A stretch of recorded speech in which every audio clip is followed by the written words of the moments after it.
What is going on, guys? RangoVidsMango12 and we are back with the Amazing Spider-Man issue 2 finally. And before we get into it, I need to let you guys know that the winner for the Amazing Spider-Man issue 1 giveaway has been announced on my Instagram. So if you want to go to the links in the description to check that out, it could be you. Now, as per usual, I am also doing a giveaway in this review as well, but this giveaway is for the Amazing Spider-Man issue 1 digital comic, so just be aware of that. And now to enter the giveaway, I just want you guys to describe this new Spider-Man with one word. Do you like him? Do you hate him? Is he spectacular? Is he amazing? Is he ultimate? What do you think? Let me know below and I will announce the winner in the Amazing Spider-Man issue 3 review. And now, without wasting any more time, let's dive into this review and over to the first pages of this comic. The comic opens up with Peter reminiscing on his life, looking at the sunset, the view that he's gained from his job, and due to Parker Industries going global, with that webware device that he's created, that's pretty much the thing that made the company popular. And you can see, this is when we have to remember that Peter has investors in his company. So obviously, when Peter first created the company, it was 100% his. Then you got people investing their own money into the company to make it what it is today. So basically, all these guys around that table all own a piece of the company. And that's why Peter has to answer to them as well, because they're basically all the boss. Including Peter, of course. Now, one of my most favourite things about this comic is that you really see Peter have power. You know, like, just then Peter just hung up on that phone call, hung up on that conference, and was like, I've got better things to do. And I thought that was awesome to see that. Peter taking charge and showing that he's the one who is truly the boss because his name is on the building. So as we flip on over the page, we go to Spider-Man and Hobie Brown, aka the Prowler, infiltrating Zodiac's base, because if you remember from the previous issue, the Zodiac Syndicate clan or team or whatever they are, stole Peter Parker's personal webware device and now they've got to get it back. And we also discover that Peter has made his spider tracers public, which in my opinion is a little bit risky, because imagine someone using that technology against Spider-Man, you know, like sticking a spider tracer on Spider-Man, discovering that he's Peter Parker, all of that crazy stuff. I can just see it backfiring somehow.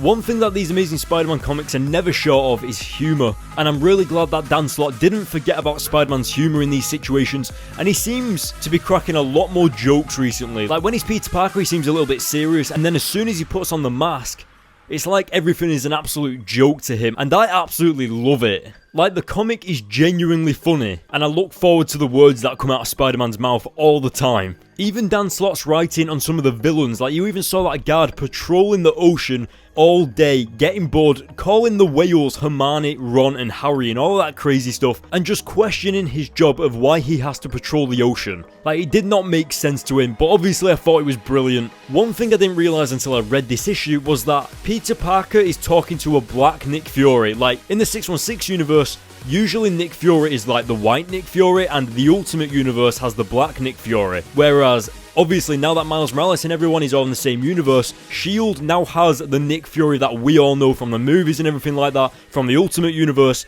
And I really only just noticed that from reading this issue today when I picked it up, and I was just mind blown.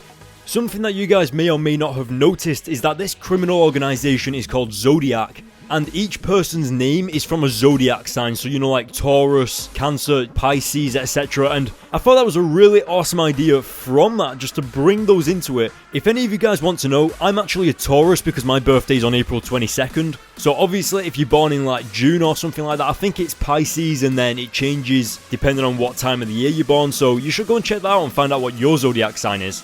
Something else that we also discover from reading this issue is that the encryption that Peter Parker has used in his personal webware watch is actually an encryption personal to the company. They aren't going to be selling the encryption, they aren't going to be selling the technology to make these encryptions or anything along those lines. They are even keeping it a secret from S.H.I.E.L.D. So it's almost like a present from Parker Industries to Parker Industries. And we also caught a slight glimpse at Peter Parker's bulletproof spider armor. So I'm assuming that this is built into his new costume because, well, he's wearing his new costume right now and it seems to be bulletproof. As we move on throughout the issue, you can see that the villain has pretty much sent the encrypted file to every Zodiac base on the planet, meaning that 50 different bases, or at least hundreds of different bases, or thousands, are now working on decrypting this webware device, which is pretty crazy. So the entire place is going to self-destruct, and we get a little bit of a flashback to when what looks to be Silver Sable saving Spider-Man's life way back when he was in his spider armor years ago. Now I can't remember the exact time or issue or whenever that was going down, but maybe if you guys can remember, let me know in the comments below. But as you can see, they only just make it out alive by the skin of their teeth, and they also had to save those hostages that they knocked out as well. What is so awesome right now is that it turns out the whole plan was to get the Zodiac to send that file to the rest of their bases, because in doing so, it revealed the locations of each Zodiac base around the planet for S.H.I.E.L.D. to take down. And what's even funny is that Hobie Brown wasn't even in on this, so he was completely surprised when this went down. It still is pretty bad though, because they kind of need to stop them from decrypting it still.